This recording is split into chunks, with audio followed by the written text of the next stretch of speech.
नाम गोविंद कुमार है और मैं आज आपके लिए लेके आया हूँ 5 अगस्त 2023 का जो करंट अफेयर है वो आपके लिए लेके आया हूँ। तो देखते हैं 5 अगस्त 2023 का करंट अफेयर क्या है।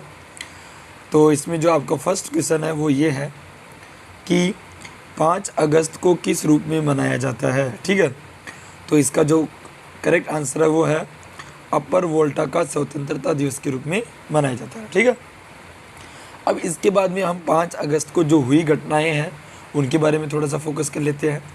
तो चलो, यहाँ पे 5 अगस्त के बारे में बताया गया है कि 5 अगस्त 2011 को नासा के वैज्ञानिकों ने साइंस पत्रिका में मंगल ग्रह पर बहता हुआ पानी होने का दावा किया था। ठीक है दोस्तों, तो यहाँ पे जो नासा के जो साइंटिस्ट थे उन्होंने 5 अगस्त 2011 को ये दावा किया था कि मंगल ग्रह पर बहता हुआ पानी होने का, ठीक है, कि मंगल ग्रह पे क्या है, बहता हुआ पानी है। ठीक है, इसके बाद में नेक्स्ट क्वेश्चन हम आपके लिए ये लेके आए हैं।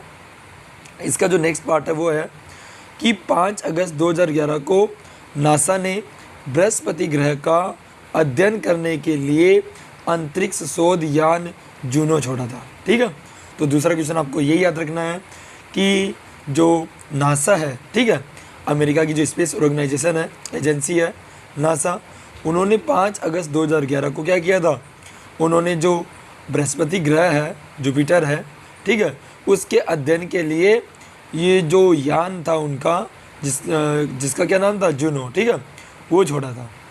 इसके बाद में हम हमारा नेक्स्ट लेके आते हैं क्वेश्चंस, और नेक्स्ट ये है कि 5 अगस्त 1890 को चांद पर कदम रखने वाले नील आर्मस्ट्रॉन्ग, ठीक है, का जन्म हुआ था। ठीक है, तो यानी जो नील आर्मस्ट्रॉन्ग थे जो चांद पे पहला कदम रखे थे, तो उनकी जन्म की बात करें तो उनका जन्म भी 5 अगस्त को हुआ था। ठीक है, तो कब हुआ था, 5 अगस्त 1890 को।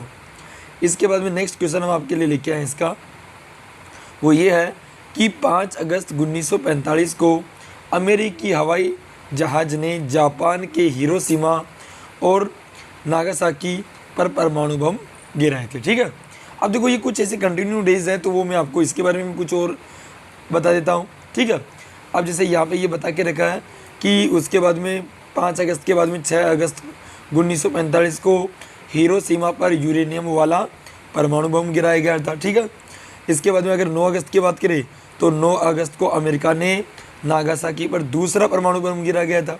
ठीक है, तो ये याद रखना। इसके बाद में जो नेक्स्ट था क्वेश्चन वो ये है कि 15 अगस्त को, ठीक है, 9 के बाद में फिर डायरेक्ट 15 अगस्त को क्या हुआ, 15 अगस्त 1945 को जापान ने आत्मसमर्पण कर दिया था। ठीक है, तो अमेरिका को उन्होंने आत्मसमर्पण कर दिया था। अब इसके बाद में नेक्स्ट इसका एक पार्ट और है, और देखो वो ये है कि 5 अगस्त 2019 को जम्मू कश्मीर से अनुच्छेद 370 की समाप्ति, और 5 अगस्त 2020 को, याद रखना ये क्वेश्चन बहुत सारे एग्जाम में पूछा जाता है, 5 अगस्त 2019 को जो जम्मू कश्मीर से जो अनुच्छेद 370 था उसकी समाप्ति यानी वो हटा गया, और 5 अगस्त 2020 को भगवान श्री राम मंदिर के निर्माण कार्य के लिए भूमि पूजन किया गया। ठीक है दोस्तों, इसके बाद में अब हम हमारे क्वेश्चन नंबर 2 के ऊपर आते हैं, और हमारा क्वेश्चन नंबर 2 ये है कि जो फॉक्सकॉन ने किस राज्य में प्लांट स्थापित करने हेतु 1600 करोड़ रुपए के, ठीक है, 1600 करोड़ रुपए के सौदे पर हस्ताक्षर किए। तो इसका करेक्ट आंसर होगा आपका तमिलनाडु राज्य। ठीक है, अब इस फॉक्सकॉन के बारे में थोड़ा सा कुछ और डिस्कस कर लेते हैं, और वो ये है कि जो आपका ये जो फॉक्सकॉन है, तो फॉक्सकॉन ने तमिलनाडु में प्लांट स्थापित करने हेतु 1600 करोड़ के सौदे पर हस्ताक्षर किए, और ताइवान कंपनी और एप्पल इंक के प्रमुख आपूर्तिकर्ता फॉक्सकॉन टेक्नोलॉजी ग्रुप ने तमिलनाडु के कांचीपुरम, ये भी याद रखना, तमिलनाडु की कहाँ, कांचीपुरम जिले में एक विनिर्माण सुविधा स्थापित करने के लिए 1600 करोड़ रुपए का निवेश करने का वादा किया। ठीक है दोस्तों, तो ये याद रखना बहुत इंपॉर्टेंट है। इसके बाद में प्रश्न संख्या 3, और प्रश्न संख्या 3 आपकी ये है कि एशिया की अब तक की सबसे ऊंची भूमि या कला समूह प्रदर्शनी कहाँ शुरू की गई, तो उसका करेक्ट आंसर है आपका लेह में। अब इसके बारे में थोड़ा सा डिस्कस कर लेते हैं, वो क्या है, तो इसमें ये बता के रखा है कि जो लद्दाख ANI एशिया की अब तक की ठीक है, सबसे ऊंची समकालीन भूमि कला समूह प्रदर्शनी रखा, ठीक है, जिसका शीर्षक क्या रखा उन्होंने, सा, ठीक है। और 1 अगस्त को लेह लद्दाख में 3600 मीटर की आश्चर्यजनक ऊंचाई पर लॉन्च की गई, ठीक है। तो इसकी ऊंचाई पूछ सकते हैं, तो कितनी मीटर ऊंचाई पे ये लॉन्च किया गया, तो इसका करेक्ट आंसर रहेगा 3600 मीटर ऊंचाई, ठीक है।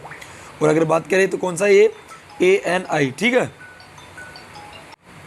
ठीक है। उसके बाद में जो जलवायु के अगर अंतर संबंध पर ध्यान केंद्रित करती है, और ये क्या क्या करती है, यानी यहाँ की जो जलवायु है उसके अंतर संबंध पर ध्यान केंद्रित करती है, ठीक है। इसके बाद में हम हमारा क्वेश्चन नंबर 4 ये लेके आए हैं कि किस खिलाड़ी ने बेल्जियम ग्रांड प्रिक्स का टाइटल लगातार 8वीं बार जीता, तो वो है मैक्स वेस्टेपन ने, ठीक है। अगर और इसके बारे में और डिस्कस करें हम, तो वो ये है कि देखो, अगर ये F1 की बात करें तो ये जो मार्क्स वेस्टर्पन है उनके बारे में थोड़ा सा और रीड कर लेते हैं। ये F1 के चैंपियन मैक्स वेस्टर्पन ने बेल्जियम ग्रैंड प्रिक्स के दमदार ढंग से जीता, ठीक है। और अपने शानदार सीजन के 10वें, ठीक है, 10वें और सीजन के 18वें विजय बने, ठीक है। वह अपने टीममेट सर्जियो पेरेज से 22.3 सेकंड आगे थे, यानी उनका ही एक टीममेट है जिनका क्या नाम है, सर्जियो पेरेज, उनसे वो 22.3 सेकंड आगे थे। और रेड बुल का आसान 1-2 से आगे कर दिया, ठीक है। और उन्होंने कितने से आगे कर दिया उसको, 1-2 से आगे कर दिया, ठीक है दोस्तों। इसके बाद में अगर आगे हम देखें तो इसने बोला है फिर इसमें वेरस्टॉपेन लगातार तीसरे विश्व खिताब और पिछले साल से 15 जीत के अपने F1 रिकॉर्ड के करीब पहुंच गए हैं, यानी पिछले साल से वो 15 जीत के पास पहुंच गए, ठीक है। इसके बाद में क्वेश्चन नंबर 5 आपके लिए ये लेके आए हैं कि किस शहर में भारत का सबसे पहला सौंदर्य और जीवन शैली महोत्सव है ना, नाइकालैंड शुरू किया गया, तो उसका करेक्ट आंसर होगा आपका मुंबई, ठीक है।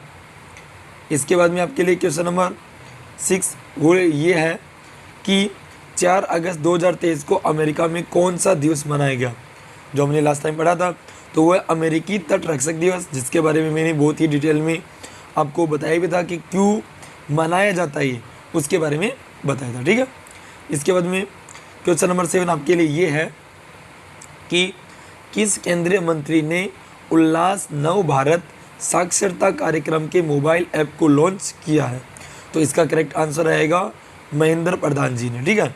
अगर इनके बारे में देखिए तो देखो कुछ और इसके बारे में थोड़ा सा बता देते हैं, तो वो ये है कि इस कार्यक्रम के अवसर पर केंद्रीय शिक्षा मंत्री धर्मेंद्र प्रधान ने एक नया नारा भी दिया था, ठीक है।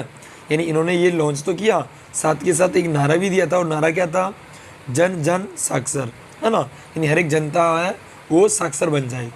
जिसके बाद उन्होंने उल्लास मोबाइल ऐप लॉन्च किया, और ये नारा देने के बाद में उन्होंने क्या किया, एक ये जो मोबाइल ऐप है उल्लास वो लॉन्च किया गया, ठीक है। क्वेश्चन नंबर 8 आपके लिए ये है कि किसने भारत का पहला स्वदेशी रूप से विकसित MRI स्कैनर की शुरुआत की, तो उसका करेक्ट आंसर रहेगा डॉक्टर जितेंद्र सिंह जी ने, ठीक है।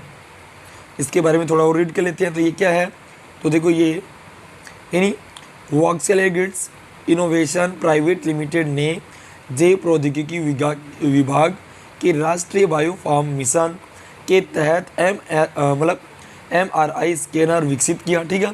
और विश्व स्तरीय MRI स्कैनर के विकास के लिए कुल 1700 करोड़ रुपए के निवेश की आवश्यकता थी, ठीक है। यानी इसके लिए कितने की आवश्यकता थी, 1700 करोड़ रुपए की, ठीक है, जिसमें से 12 करोड़ रुपए जैव प्रौद्योगिकी विभाग के द्वारा BIRAC के माध्यम से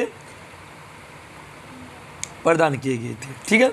इसके बाद में हम आपके लिए क्वेश्चन नंबर 9 ये लेके आए हैं कि आयरलैंड के खिलाफ T20 सीरीज के लिए भारतीय टीम का कप्तान किसे नियुक्त किया गया, ठीक है। यानी आयरलैंड के लिए अभी T20 सीरीज होगी, जिसके लिए भारत का कप्तान किसको बनाया गया, तो भारत का कप्तान है वो जसप्रीत बुमराह को बनाया गया है, ठीक है। तो उनके बारे में थोड़ा सा देख लेते हैं जसप्रीत बुमराह के बारे में। तो यहाँ पे ये है कि बुमराह वनडे क्रिकेट में भारत की तरफ से सबसे तेज 100 विकेट चटकाने वाले दूसरे गेंदबाज हैं, ठीक है। और दूसरा बोले कि जबकि T20 मैचों की बात की जाए तो वह 50 मैचों में 59 विकेट चटका चुके हैं, ठीक है। अब यहाँ पे हमने देखो बात किया कि जो बुमराह है वो दूसरे स्थान पे है, तो पहले स्थान पे कौन है? तो पहले स्थान की अगर बात करें तो पहले स्थान पे नेपाल के, ठीक है, नेपाल के संदीप लामिछाने हैं, ठीक है। तो सबसे तेज 100 वनडे विकेट लेने वाले गेंदबाज बने संदीप लामिछाने, ठीक है। इसके बाद में क्वेश्चन नंबर 10 आपके लिए लेके आए हैं और क्वेश्चन नंबर 10 ये है कि किसके द्वारा स्मार्ट मीटर और वेल्डिंग रॉड्स और इलेक्ट्रोड्स के लिए अनिवार्य गुणवत्ता मानदंड लागू किए गए? तो वह केंद्र सरकार के द्वारा, ठीक है, यानी केंद्र सरकार ने अभी ये लागू किया गया है, ठीक है। क्वेश्चन नंबर 11 आपके लिए ये है कि किस भारतीय मूल की लेखिका का पहला उपन्यास बुकर प्राइज लॉन्ग लिस्ट में शामिल हुआ? तो वह चेतना मारू, ठीक है। और चेतना मारू के बारे में थोड़ा सा और डिस्कस कर लेते हैं। तो चेतना मारू के बारे में ये है कि भारतीय मूल की लेखिका, यानी ये भारत की एक लेखिका है चेतना मारू, के पहले उपन्यास वेस्टर्न लेन का बुकर पुरस्कार की संभावित सूची में शामिल किया गया है, ठीक है। और इसके बाद में बुकर पुरस्कार के जजों ने इसकी प्रशंसा भी की है, यानी जो बुकर पुरस्कार के जो जज है उन्होंने इनकी प्रशंसा करते हुए कहा है ना। और वेस्टर्न लेन में गोपी नाम की एक 11 वर्षीय लड़की और उसके परिवार के साथ उसके संबंध की कहानियाँ प्रदर्शित की गई है, यानी इसके अंदर दर्शित की गई है, ठीक है। क्वेश्चन नंबर 12 हम आपके लिए ये लेके आए हैं कि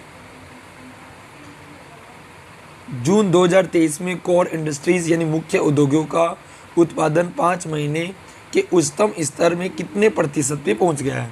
तो इसका करेक्ट आंसर आएगा 8.2% पे पहुंच गया, ठीक है। इसके बाद में क्वेश्चन नंबर 13 हम आपके लिए ये लेके आए हैं कि हाल ही में किसने पूर्वी नौसेना कमान के चीफ ऑफ स्टाफ का पदभार संभाला है? तो वो है समीर सक्सेना, ठीक है।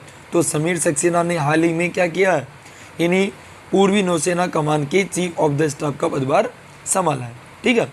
और इनके बारे में कुछ और बता देते हैं हम आपको, और वो ये है कि सैन्य नर्स सेवा का अतिरिक्त महानिदेशक अमिता रानी को नियुक्त किया गया है, ठीक है।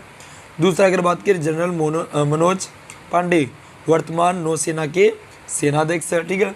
अगर आपको क्वेश्चन पूछ ले कि वर्तमान सेनाध्यक्ष कौन है तो वह जनरल मनोज पांडे, ठीक है। और इससे पहले कौन थे? इससे पहले बिपिन रावत थे, जिनको आप जानते होगे ना, ठीक है। और इसके बाद में है एडमिरल आर हरि कुमार भारतीय नौसेना के 25वें प्रमुख चुने गए, ठीक है। ओके दोस्तों, तो आज के लिए हमारा मतलब क्वेश्चन नंबर 13 तक ही था। तो अगर हमारा वीडियो आपको पसंद आया तो प्लीज़ हमारे वीडियो को लाइक करें, शेयर करें, और जिसने भी अभी तक हमारे चैनल को सब्सक्राइब नहीं किया तो प्लीज़ हमारे चैनल को सब्सक्राइब करें, और लगातार इसी तरह से आप डेली करंट अफेयर के क्वेश्चंस देख सकते हो, ठीक है। थैंक यू, धन्यवाद दोस्तों।